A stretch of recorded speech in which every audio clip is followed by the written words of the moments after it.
been a minute. So, howdy. So today we are going to be tackling putting in a new SSV on the RX-8. I've been having issues with it. It's been ticking. It's been giving me some hesitation at mid-range RPM, and that all points to SSV. So I got a new one from Atkins Rotary, and it's actually what they call a takeoff part.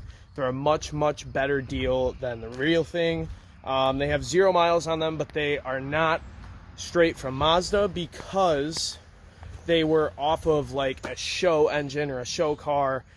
So it hasn't been driven at all, and it's literally like half the price. So figured it'd be stupid not to. My buddy who also has the RX-8, he pointed out to me, so I was like, you know what?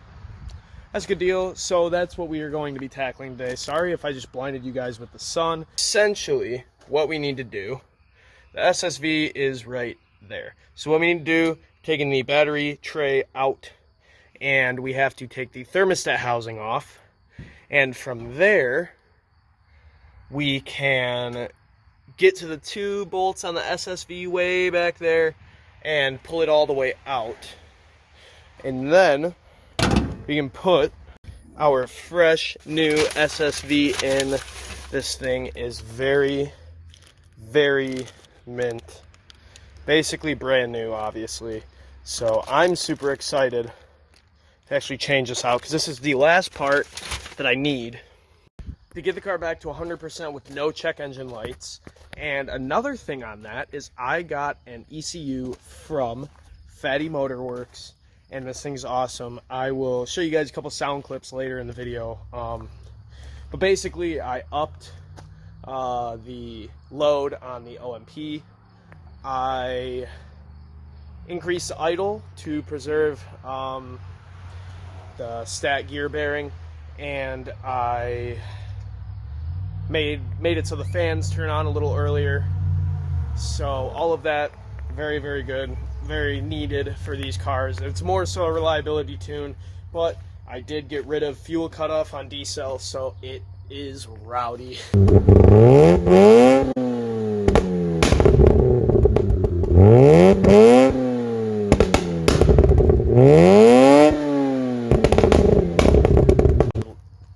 On diesel, it's pretty rowdy, and I'm super happy with it. So I'm gonna go inside because we're gonna let this car cool down a little bit. And for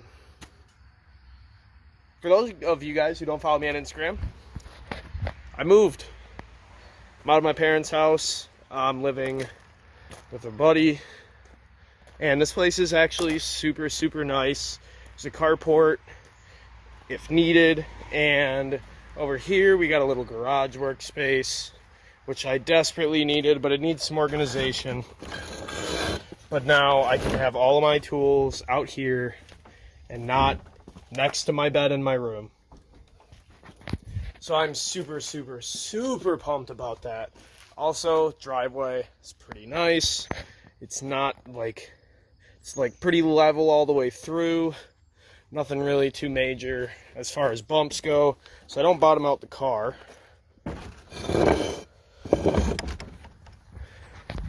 And yeah, so that's what's been up. That's why I haven't been posting, because I've actually been moving. It's been a lot, but it's been a lot of fun, and I'm super excited to take the next step and be on my own.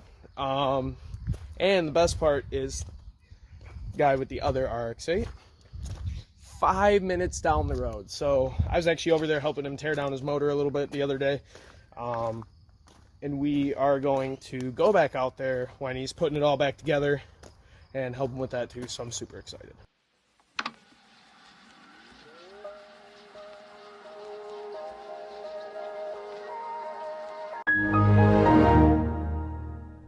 Alright guys, so this happened. Snap the battery terminal because it's made of a thin ass piece of junk. So there's that. I don't know how I'm going to be getting to work tomorrow.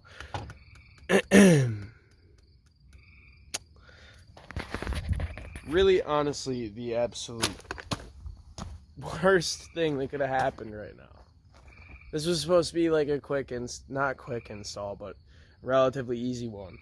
And now it's not going to be easy. And it's not going to be quick because O'Reilly's closes in 20 minutes and I'm 15 minutes away and I have no way to get there. If I hadn't waited for my car to cool down, I wouldn't have been able to do this. But at the same time, I waited for my car to cool down and I'm not able to do it. Fuck, man. Well, alright, whoa, flash is on. Alright, what's up, guys? It is the next morning because I decided to wait until it was light out. Give me a little easier of a time doing this install, which is never a bad thing. I ended up getting work off today because of that snapped battery terminal. So that's nice because it gives me the whole day to work on this. I don't have to worry about it. And we're gonna go right back to what we were doing last night, and that is currently we are removing the thermostat housing to get access to the SSV.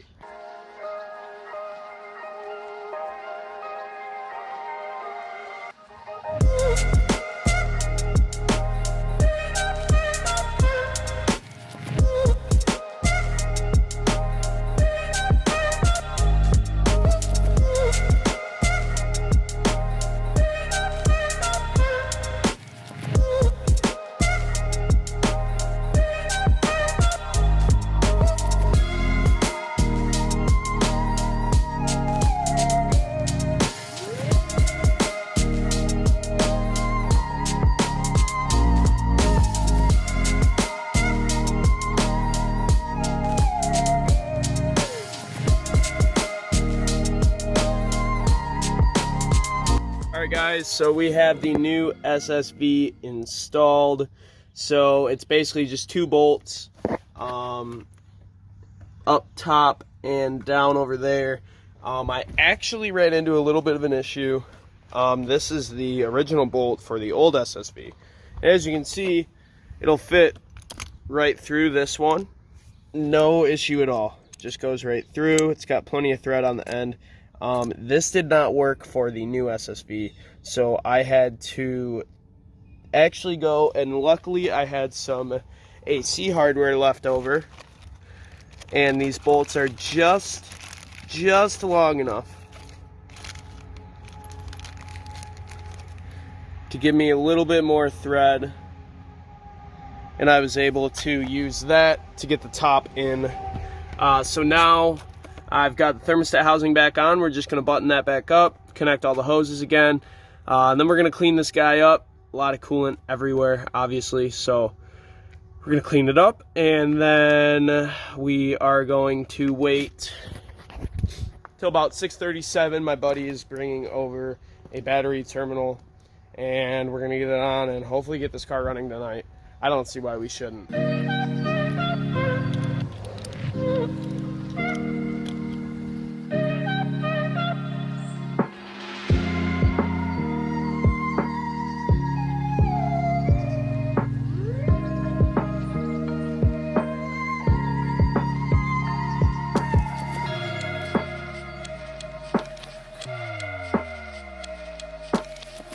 Alright, so this just happened. The threading on the thermostat housing decided to snap under like no load either. Like, I have this thing set at 18 foot-pounds. Hadn't clicked. It was like still like, dude, it's just, I don't get it. It's just one thing after the next with this fucking car. So I'm going to take, where is it, this alternator bracket, and I'm just gonna try and grind. I mean, I don't even really know what to do, guys. Like, this is, I don't know what to do. All right, guys, so I ended up taking the top back off to get the stud itself out. So here we are. It's the little jerk who snapped on me. and I happen to have a bolt that is the same thread pitch and width. So this is what we're going to be using. I'm going to throw a washer on this, and we're going to throw it back in the car. So we have our little bolt in and our other bolt in. So this replaced the stud and the nut, and it actually went on just fine. I have the perfect amount of thread to be able to torque it down. About 20 foot-pounds I did all around on thermostat housing bolts and on the water pump bolt bracket bolts down there. So now we're going to put on the water pump pulley, and then from there get this alternator back on, put the belt back on, and then that will be it until we get our new battery terminal. But I'm going to clean some of this up. Obviously, as you can see, there's coolant pooling in my engine mount. There's coolant really everywhere, so we're going to go around, get it real good with a degreaser, and then may try and fill it up with some coolant, bleed it out, and see where we can go from there.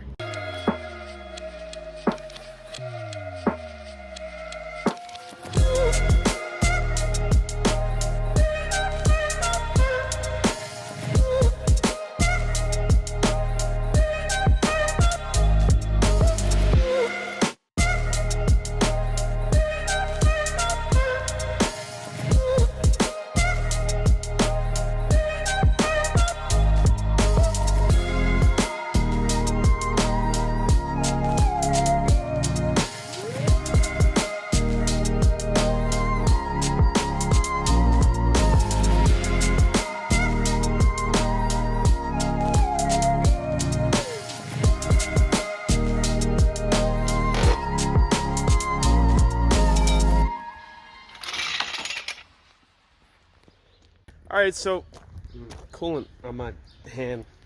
Yeah, in my nose. Whew. Alright, so we have the car all buttoned up. The only thing I'm missing again is that battery terminal. Other than that, everything's back together. Looks good. Double checked. I haven't overlooked anything, which is good because I have done that a few times where there have been things that have definitely been overlooked. So I am going to actually head inside, and I'll give you guys a little home improvement vlog while we wait for the new battery terminal. I haven't posted in a while, so I owe you guys some content, and it just so happens that our water softener here does not work. So we're gonna go downstairs, and we're gonna take a look at that.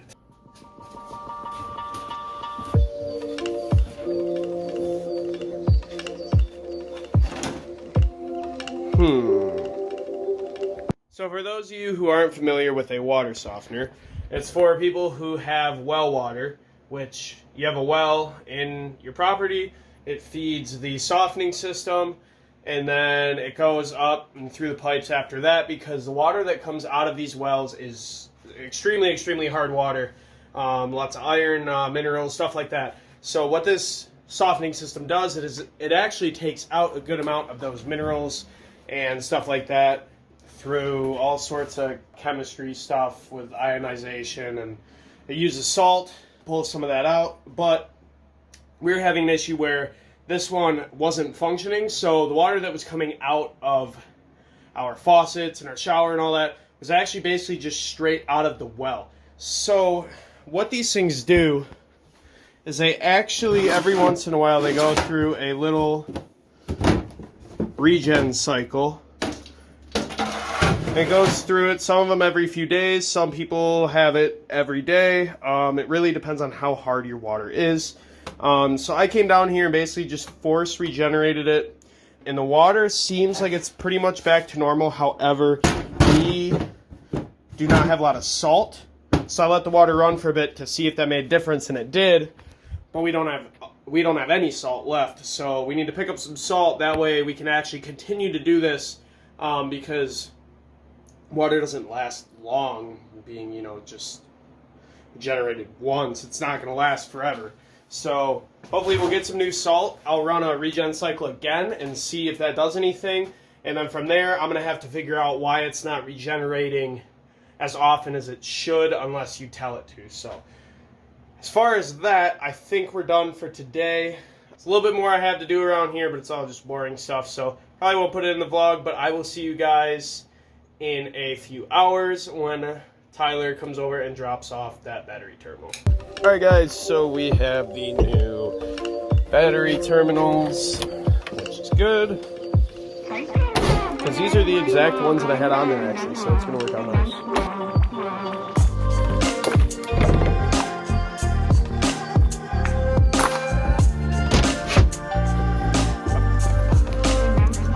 Alright, so we got that on there. Now all we need to do, fill this sucker up with some coolant. We'll be good to go.